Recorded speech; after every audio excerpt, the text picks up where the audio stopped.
1918. The world was locked in the grip of the Great War. For 4 agonizing years, mankind had engineered horrifying new ways to destroy itself.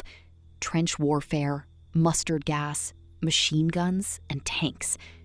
Millions of young men marched off to the front lines, bracing for the enemy they could see across no man's land.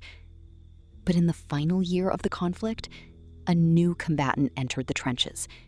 It didn't wear a uniform, it didn't carry a rifle, and it didn't care about borders, alliances, or treaties. We're taught that the weapons of World War I redefined human slaughter. But the shocking truth history often overlooks is this: an invisible virus killed more soldiers than actual combat. It swept through military camps like a wildfire, turning the strongest men into breathless corpses within hours. This is the story of the 1918 influenza, the invisible enemy that outkilled World War I, and how the war itself helped it conquer the planet. To understand how this nightmare began, we have to leave Europe behind and travel to the American Midwest. Despite its name, the Spanish flu didn't start in Spain. Most historians believe its first major outbreak occurred in March 1918 at Camp Funston in Haskell County, Kansas. Imagine a crowded military camp packed with over 20,000 young men preparing to be shipped overseas to fight in France. The barracks were cramped, the winter was brutally cold, and the men lived in close quarters. On the morning of March 4th, a company cook named Albert Gitchell reported to the camp infirmary, complaining of a bad cough, fever, and a headache. Within hours, over 100 other soldiers reported the exact same symptoms. By the end of the month, over 1,100 men were hospitalized, and 38 had died. To the military doctors, it looked like a severe case of the seasonal flu. A tragedy, yes, but common in winter camps. The soldiers who recovered were given a clean bill of health, packed onto crowded trains, and sent to ports in New York and New Jersey. They were about to board ships bound for Europe, carrying a biological time bomb in their lungs. Normally, a deadly virus faces a natural barrier.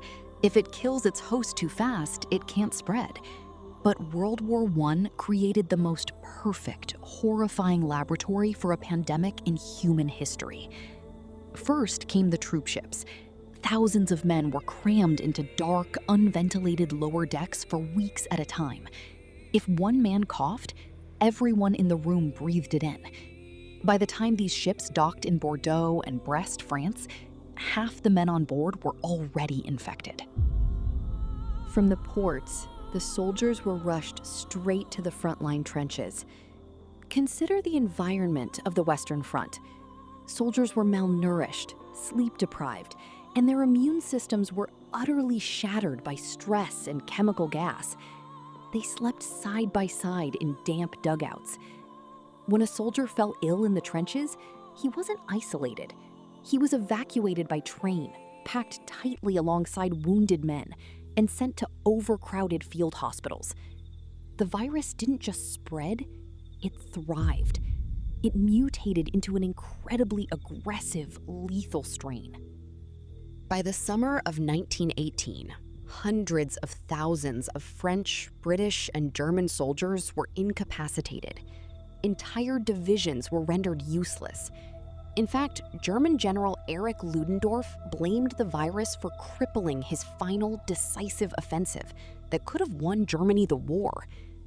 So, if it was ravaging the armies of the Western Front, why do we call it the Spanish flu? The answer lies in wartime censorship. Neither the Allied nor the Central Powers wanted to admit their armies were dying from disease. To do so would destroy public morale and show weakness to the enemy. Therefore, newspapers in the US, Britain, France, and Germany were strictly forbidden from reporting on the outbreak. But Spain was neutral in World War I. its press was completely uncensored. When King Alfonso XIII and much of the Spanish population fell violently ill in May 1918, Spanish newspapers freely reported it to the world.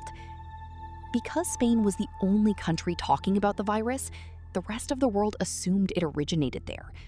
The name stuck, creating a historical injustice for a country that was simply telling the truth. As the war drew to a close in late 1918, the virus underwent a second, even deadlier wave. Soldiers returning home on victory parades carried the virus back to their families in every corner of the globe. From the bustling streets of Philadelphia to remote villages in Alaska and the islands of the Pacific, nowhere was safe. Let's look at the sheer, terrifying numbers to put this into perspective. In the United States military alone, out of the roughly 116,000 Americans who died during the World War I era, over 63,000 of them died from disease, the vast majority from the flu and associated pneumonia. More American doughboys were killed by a microscopic virus than by German bullets and artillery combined. It killed more people in 24 weeks than HIV/AIDS killed in 24 years. It wiped out an estimated 3 to 5% of the entire human population on Earth. When the war finally ended on November 11th, 1918, the world rejoiced. Communities built massive monuments to the soldiers who fell in battle. We memorized the names of the generals, the battles of the Somme, Verdun, and Belleau Wood. Yet, the invisible enemy that claimed far more lives was largely scrubbed from public memory, obscured by the grand narrative of political victory and defeat. It became known as history's forgotten pandemic. The tragedy of 1918 reminds us of a harsh reality. Human beings can build the most destructive weapons imaginable, but nature's arsenal will always be far more lethal.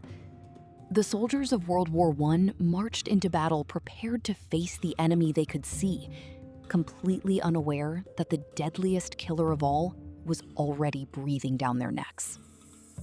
If you found this look into history fascinating, make sure to hit that like button and subscribe for more deep dives into the hidden stories of our world. Let us know in the comments below. Do you think history classes should focus more on the pandemics that shaped our world? Thanks for watching, and we'll see you in the next video.